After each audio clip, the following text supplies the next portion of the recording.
Bien. Donc, je vais vous présenter un petit projet de microstation solaire dont on voit la photo à l'écran sur la diapositive numéro 1.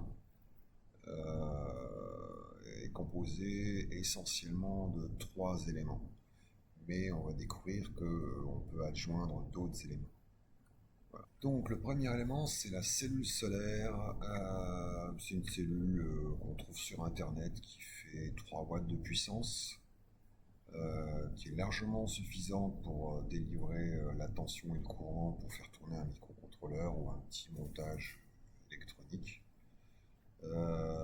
Quand vous l'achetez, que vous la recevez, vous faites attention, il y a souvent une feuille de plastique adhésive collée sur la surface du panneau solaire. Il faut décoller et nettoyer à l'eau avec un liquide pas trop agressif au niveau de la résine. Voilà. Pour la puissance, eh bien, en fait, comment ça se calcule? C'est assez simple. C'est la puissance en watts qui est égale à la tension en volts multipliée par l'intensité en ampères. Donc 5 volts fois 600 mA, 0,6 ampères, ça fait 3 watts. Aussi simple que ça. Donc 3 watts, c'est largement suffisant pour faire tourner plein de petits montages électroniques et de piloter d'alimenter des microcontrôleurs. Donc le deuxième élément important de cette microstation solaire, c'est le module de chargement qu'on appelle BMS, Battery Management System, qui lui est composé de plusieurs puces électroniques, dont une qui est importante, qui est le module TP4056 qu'on voit ici. Je le pointe avec la souris. Donc en fait, cette petite carte, ce petit module électronique permet à la fois une alimentation directe par un port USB en 5 volts, et l'ensemble du module va réguler la tension, et en sortie, ici out, vous pouvez souder des câbles ou ce que vous voulez, et vous pouvez récupérer la tension de sortie pour charger une batterie ou alimenter un microcontrôleur ou un autre montage, un autre module. Voilà. Rien de plus particulier que ça, si ce n'est qu'effectivement ça gère les batteries lithium-ion et LiPo. Les caractéristiques de déchargement et de chargement sont les mêmes, donc quasiment similaires, donc il n'y a pas trop de soucis. Courant de décharge, je ne rentre pas dans les détails. Si votre module ou votre application consomme trop de courant et dit vulgairement pompe trop de jus, et donc la batterie se vide trop vite, il y a des risques de surchauffe. Ça peut être ça peut créer des inconvénients, on va dire, mais là ce ne sera pas le cas. Donc voilà la puce TP4056 en gros plan. Elle intègre, le montage intègre un circuit de protection qui évite la surcharge au niveau de la batterie, ce qui est quand même bien pratique. Donc ce petit montage, ce petit module, en fait tout est intégré dessus. La puce de gestion tension courant, les puces qui sont dédiées à la gestion de la surcharge, avec tout le système de résistance et de condensateur. Et là, vous avez 2 petites LED, une rouge, une bleue. La rouge qui indique que la batterie est en train de charger, donc le panneau solaire envoie du courant, il y a de la tension et de l'ampérage.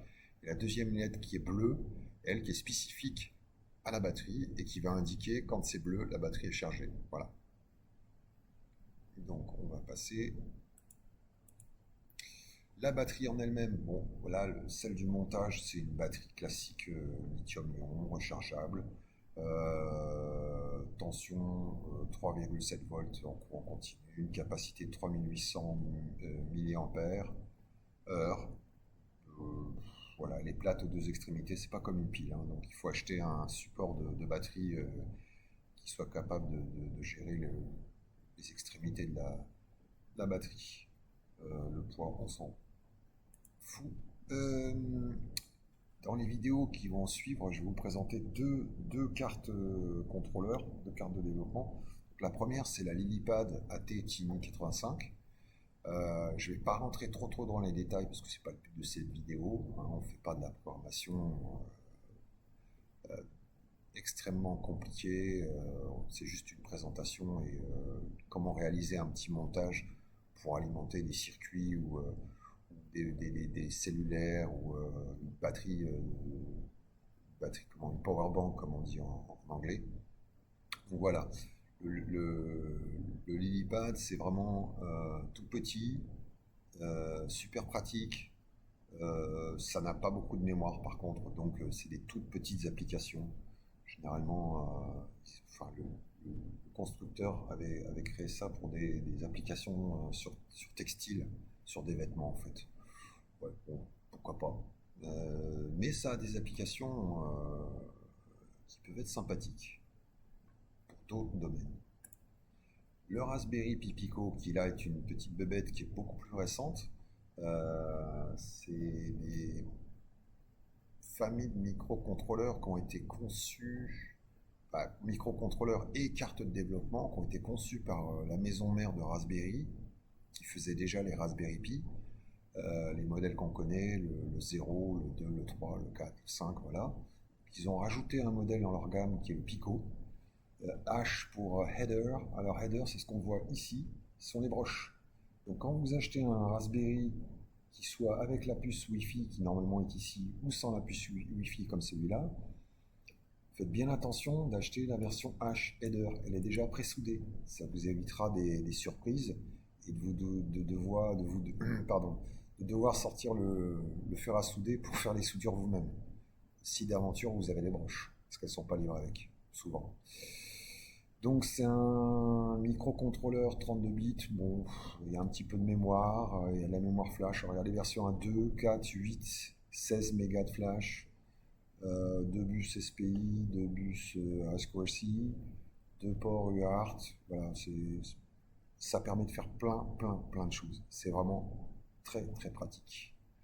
C'est au moins aussi puissant que les ESP32 qui datent de 2010.